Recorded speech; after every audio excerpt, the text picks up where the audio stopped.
Welcome back, everybody, to CardArt's Pioneer Tuesdays in Sunnyvale, California. Optimus Tom joined by Tin Fang Wan once again. We're going to be jumping into round number 2, where we are going to wind up having two other top meta decks. It is going to be Mono Green Devotion against Rakdos Vampires this time around. So kind of like another two classic decks from Pioneer's history.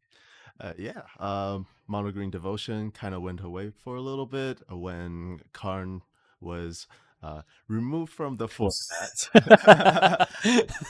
Yeah, Karn can't minus to getting himself back into the format where he can with like a lot of artifacts and stuff. But the mono green list, as we are going to jump just into the gameplay because our players are shuffling up for round number 2, so we'll just keep talking about it as we go. So what does the mono green deck do now that Karn is gone? So the mono green deck is trying to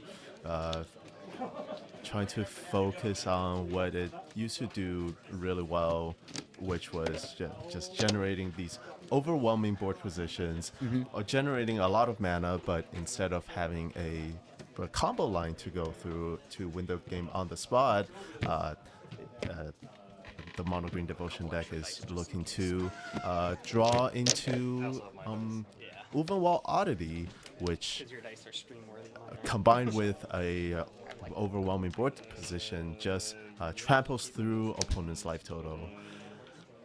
So the mono green deck is a little bit more stompy than it used to be. I guess is like the layman's terms to put it. You have to deal combat damage to win now, as opposed to just kind of flipping over a cauldron and somehow burning somebody alive that way. But as you did mention, that Uvenwald Oddity is kind of going to be the missing piece of the puzzle for the actual kill, as it will flip over, give everything a pseudo anthem and trample and haste. Whereas on Ben's side, we are going to see Rakdos Vampires, which has a bit of a combo of its own in the deck list, which is, vampires? Yeah. From the vampire side of things, we have Soren combining with Vein Ripper trying to cheat out this a very powerful 6-mana hard to answer threat by turn 3. And it's a lot more A plus B than the mono green devotions combo lines, but it's simple. It makes it easy to assemble. It makes it harder to disrupt. It makes it so that there's a lot less interaction points for the combo, but it is a lot less powerful than I win the game outright. So far in this game, we did see that Ben is on the play, does not have turn 3 Soren Tel combo, does not actually have a third land, it looks like, whereas on Frenchie's side, we did wind up having a opening Leyline of the Guild Pact, which gives us 4 devotion on turn 0, but does not have the follow-up Nykthos, and instead just wind up casting an Invasion of Ixalan, which is basically Oath of Nissa, but it finds anything. And this is not what I expected from this game. Did you expect to see Draw Go from the Vampires deck? I did not. Usually, but from the Vampire side, you would see something like Blood Tithe Harvester to pressure the life total a little bit. We don't really have the chance of playing Fable of the Mirror Breaker or Soren out this game without the third land, and it looks like Ben does hit the third land and probably couldn't keep the hand without some sort of pressure. But in this case, is Ben maybe planning to just hold back a little bit because Ben is already so behind, and maybe is just trying to find a way to find tempo plays instead of just deploying threats out. Top deck a land. Yeah, it looks like with Frenchie not having any more lands in hand either, this means that the Cavalier Thorns technically could be cast next turn, but there's also an Elishnorn, Mother of Machines in hand there, so Ben hoping that there's no land on the top of Frenchie's deck, but, well, that's what happens when you hope, I guess. You just find it anyway. And even though there are no... it looks like there might be one white source on the side of Frenchie. Even if there were as all green sources, that laid on in the Guild Pact is helping to cast this Elishnorn anyway. Yeah, and what we see is a hostile from the top of the deck, and I believe that land is only in the deck just so Frenchie have access to a way to sacrifice a Cavalier of Thorns just to buy back the Uvenwald Oddity in case they ever mill. Yep, and then it also eventually flips into a creeping in, but we're probably not going to wind up seeing that. Like you said, it's mostly to just ensure that the combo is there. Ben, however, is going to follow up with a pretty powerful play, which is a Shieldred the Apocalypse. Unfortunately, on turn 6, not necessarily as strong as it would have been previously. But it's Praetor versus Praetor. And I would say Shieldred is probably the most important card in the matchup because the way Mono Green Devotion goes through its combo nowadays is by drawing a lot of cards. And with Kiora, with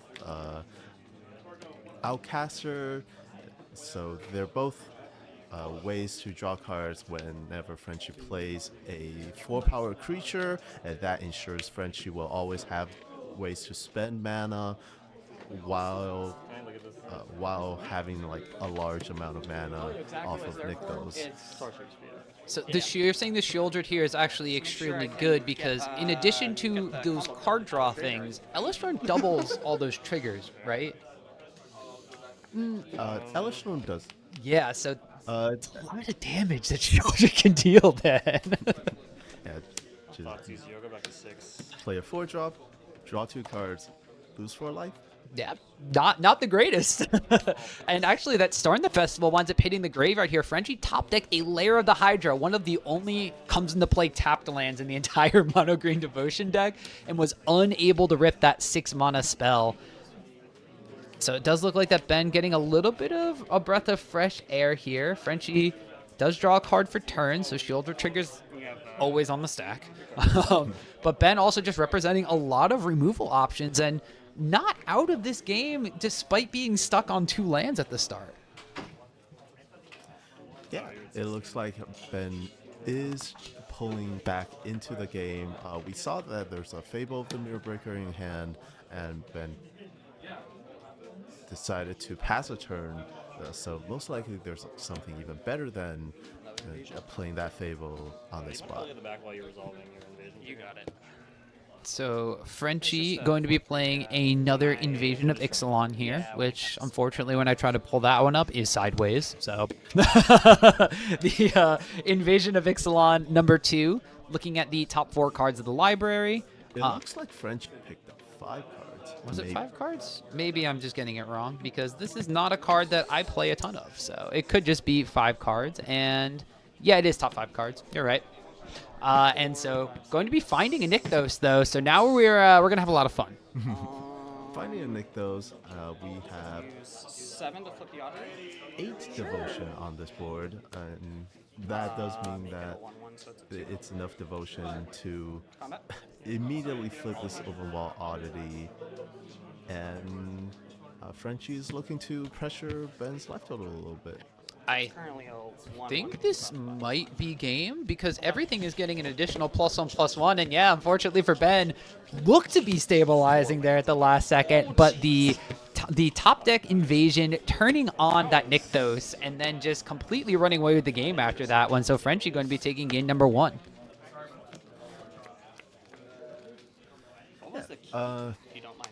Frenchie was actually was supposed to be more ahead on that spot because with Elishnorn in play, that Invasion of Ixalan was triggering twice. Yeah, so that was a lot of things that could happen from Frenchie's side.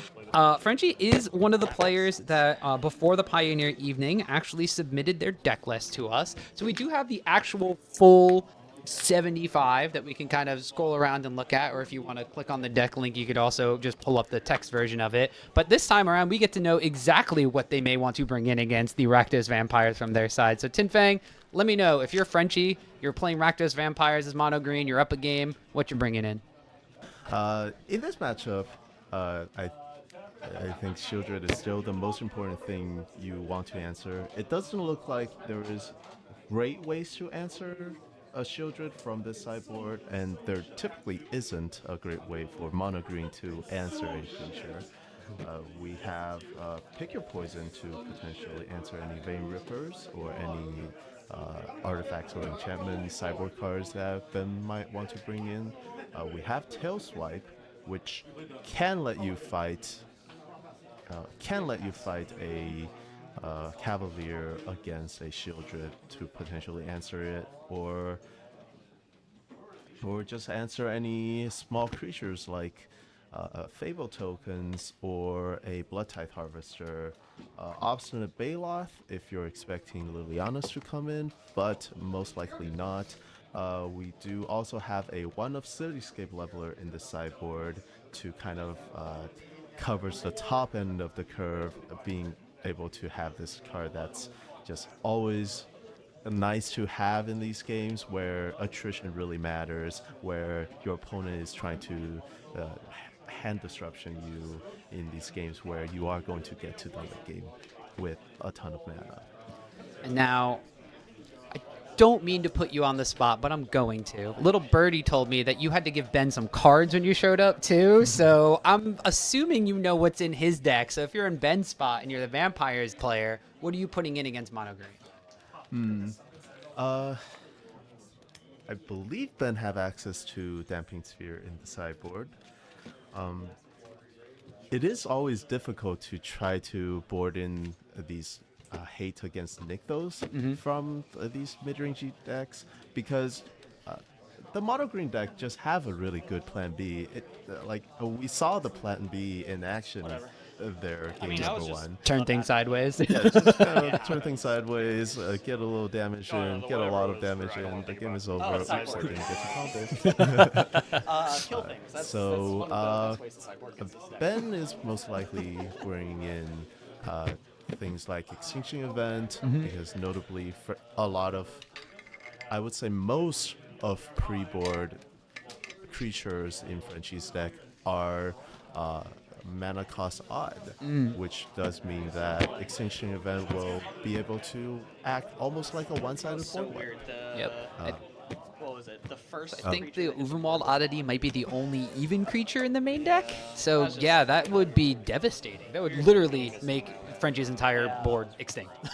Yeah, and I think the interaction point Ben wants to go on is like maybe boarding some duresses, maybe like some go blanks, just kind of try to disrupt Frenchie's hand, try to pull apart those very explosive start from the mono green deck and try to kind of do what these Rakdos deck do best, which is just play interactive good magic.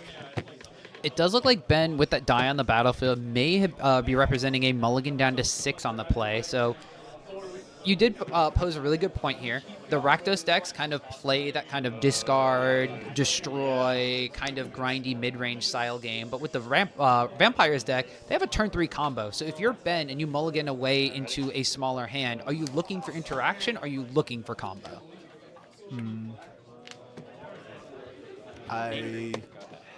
I would think that you kind of need a little bit of both.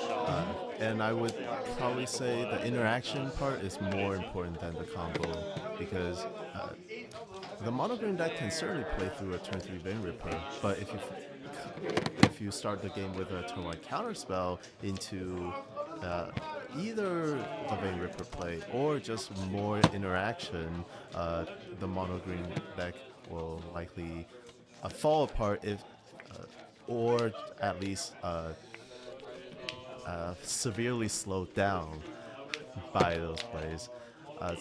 It looks like Ben decided to take the game a little more aggressively, and Oh, just throws it on the table. It's like, you got no interaction. I can just do this. had a nice little turn 2 Harvester, turn 3 Sword and Vein Ripper. Trailblazer, make your green. Pick your poison flying creature. So probably the most aggressive start possible from Ben's side of the deck, playing the 3-2 and then wind up going forward with the Vein Ripper. But Outcaster Trailblazer, that other engine piece that Mono Green Devotion got that you mentioned earlier, Ting, that is going to be on the battlefield from Frenchie's side. Most importantly, it enters the battlefield, makes it green mana, and then kills the Vein Ripper. And Frenchie was able to answer the best possible aggressive start from Ben's side of the board. It does mean that Frenchie is leaving the Trailblazer in play making a little vulnerable, or I guess a lot vulnerable because there is an onboarded rule spell here. it will be interesting to see how Ben reacts to this 4-2 on the battlefield. You're at 11. I'm at 24. It looks like Ben decided to put a counter and attack with You got drain for 2. Yeah, now I did the my Blood Tithe Harvester. So maybe Ben is Second looking at additional ways to answer the Trailblazer. Or, I guess in this case, Ben has Shieldred in play. Do you really want to draw those cards? Yeah, I was gonna say maybe you don't have to answer it when you can just kill people with it. So our life totals are updating a little bit here. There was the Vein Ripper trigger that the players were acknowledging, and they started keeping track of it on paper to go back and update the actual iPad that we have, keeping track of everything. So Frenchie's side is gonna wind up losing another 2 life off of just playing the troll, target shielded. but is going to wind up tail swiping. And tail swipe, is that the one that gives an additional +1/+1? Otherwise, it is not going to be killing the Shieldred. I believe so. Yeah, Tail Swipe is one of the ways for Frenchie to answer a Shieldred. We have choose target creature you control and target creature you don't control. And it's an instant, but if you cast it as a sorcery, your creature gets a +1/+1 and they fight each other. Attack you. So here it's Sure, you take 2. I'll it's a nice little answer to Shieldred because Old Growth Troll is That's the only it thing. does die, but not quite. Yeah, so that was a very lightning quick series of events from Ben's side. It looked like at that point Ben realized that all shields were down, just activated the Mutavault that he had played a turn previously, and then flung the unblocked vampire to finish off Frenchie, being at 5 from all the shielder triggers that he had to suffer. So I know Ben's list a little bit. I know that his list is faster than the typical Rakdos Vampire list that you might see. Ben is usually playing some sort of aggro, so here he's kind of put his own little twist into this Vampires deck. I believe he's playing some. Snores. Ooh, Yeah. the old Koskik Bronco? Classic Bronco, playing some Cruxa, playing just Tail swipe is kind of lower to the ground, more aggressive take on this Rakdos Vampire deck. and it has to be tail swipe. So are you saying that Ben basically looked at the vampires list and was like, yeah, that's really cool and all, but I really liked when it was just Rakdos mid-range, Yeah, I'll and take took it. some of the more aggressive sides of those cards and put them in? Yeah, I think his take is kind of like the older Inticopter build, but just playing the powerful Rakdos Vampire the vampire combo and fitting it into this more aggressive shell, more lower to the ground, which is probably the better way to go, especially in this matchup. It is able to pressure a lot of the decks, and it lets you kind of have you lose out on a little bit of inevitability, but your deck isn't necessarily the best at having my inevitability entire stompy deck is rotation. in exchange for these I powerful explosive Except starts, for the Sages. a more consistently explosive start than the typical vampire. So instead of having like a very threatening turn to Dusk Legion Zealot, the vampires decks may be normally throwing out, Ben's list can potentially throw out those Croxos, like you're saying, gives it a little bit more of a aggressive angle, but then also some extra kind of oomph you don't expect. But does that mean that Ben is sacrificing some of the other vampires like Preacher, or in order to play some of these cards, or is he still fitting those in and just kind of finagling around the spell package? I think he is kind of giving up on cards like Preacher that you might see from the typical vampires list. So Soren is notably quite a bit worse in this type of build, but just playing with powerful, aggressive, good card is never a bad way to go. Yep, and it looks like Ben might be relying on another powerful, aggressive turn 2, turn 3 play. Does pick up a Thoughtseize for the second draw of the game here, but Frenchie on the play starts with a Leyline of the Guild Pact down the battlefield, has a Sunken Ruin on green and an additional green mana, but does not follow up with the invasion here. So Ben, oh, there you go, the Koskit Bronco comes into play. So this Snorse is definitely doing a lot of work in multiple formats, but here in Pioneer, doing kind of its best Dark Confidant impression while also getting a lot of board stuff happening. Yeah, I don't think Cosmic Bronco is necessarily what Ben wanted to see on, wanted to deploy. I think probably the traditional Vampire start of The 3/2, the Blood Tide Harvester, yeah. the traditional start of the Blood Type Harvester is likely what Ben's looking for. But Bronco on turn 2, very powerful. I'm drawing a card next turn. Dark Confidant, trying to Unless you have a second maybe Thoughtseize. recoup a lot of resources needed to like use these interaction spells, and probably pulling ahead before Frenchie is able to deploy some of the draw engines from like Kiora from his deck. It looks like Frenchie does have Kiora in play, and also with multiple 4-power creature in hand, which put Ben kind of in a rough spot with this Cosmic Bronco. Not quite pulling Ben ahead as much as he wants to. I think 2. I'm at 16. And we see an attack from Ben, revealing the top card to be what he kind of wanted to play on turn Instead, 2. yeah. And also now playing it post combat can't even saddle the Caustic Bronco, so has to take the damage instead of flinging the damage at Frenchie's face. But Frenchie with the Kiora on the battlefield and no Nykthos is a lot less scary, but it doesn't mean that you can't just find it off of a draw from one of these old growth trolls. Instead, if that was a Nykthos, you probably would have seen it getting slammed down and having some untaps to do some stuff. But instead, straws top of the card, top card of the library, and kind of looks at it here. So this may be a little bit more of a even closer game than the last couple were here, as both players are kind of having medium starts to their boards. Frenchie does have. We have kind of contained Frenchie's amount of mana on this board, so Frenchie doesn't quite have the Nykthos explosive start that he kind of wants while playing these Leyline of the Guild pack. But the Nykthos is always just one draw away, and it is up to Ben to kind of pull everything apart and like apply enough pressure, which is a difficult thing to do on this board state, considering there is a 4/4 on the battlefield. Yeah, That also just comes back. requires Yeah, a exactly. lot. And It's not a only that, 4/4. but Frenchie missing a land drop here Get means rid of that the Ripper. you got to be thinking as Ben, like, do I even want to kill this troll and give him the extra mana? I've already taken 1, so I should be at 14. Certainly a tough spot for Ben on this board. Looks like he is just going to deploy a second Blood Tithe Harvester.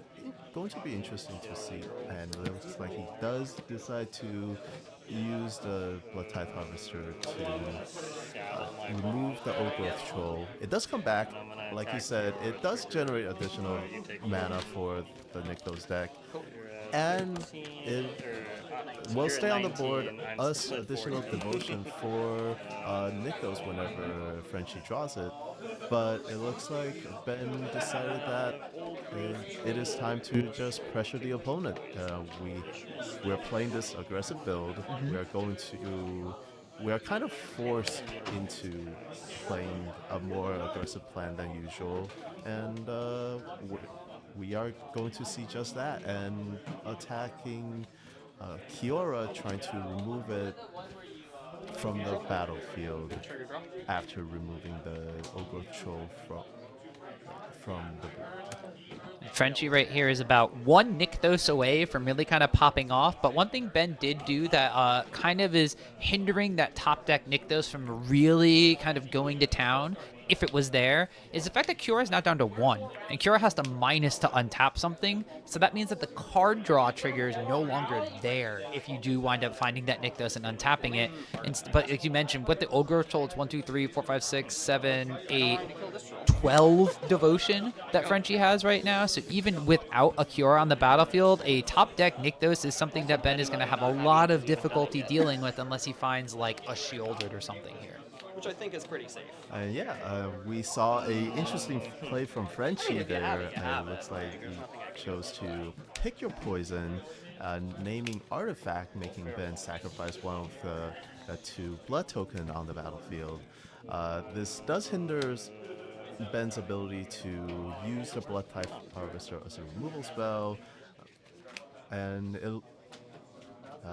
and Frenchie is looking to preserve that old growth troll, kind of forcing the fatal push to be used on the old growth troll instead of leaving it in hand for maybe an outcaster in the future.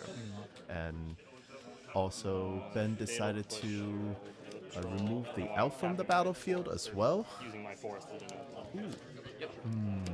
So just kind of getting rid of everything on Frenchie's board. And, ooh, there was a Shieldred in hand. So, okay, this will leave Frenchie with 1 card in hand, a Leyline of the Guild Pact, a lot of mana available, but no Kiora either. It's an extinction event. Ben is able to answer the Kiora. Notably, Ogre Troll does say Enchant Forest, which No, No, it's I I couldn't. believe, which means Take that 2, go to 13. it should not be able to attach to that Precision. Both at 13. It should be on the Yep. other forest. Like, you can attach multiple, right? But you can't attach to a non-forest, if I recall. And it does look like that.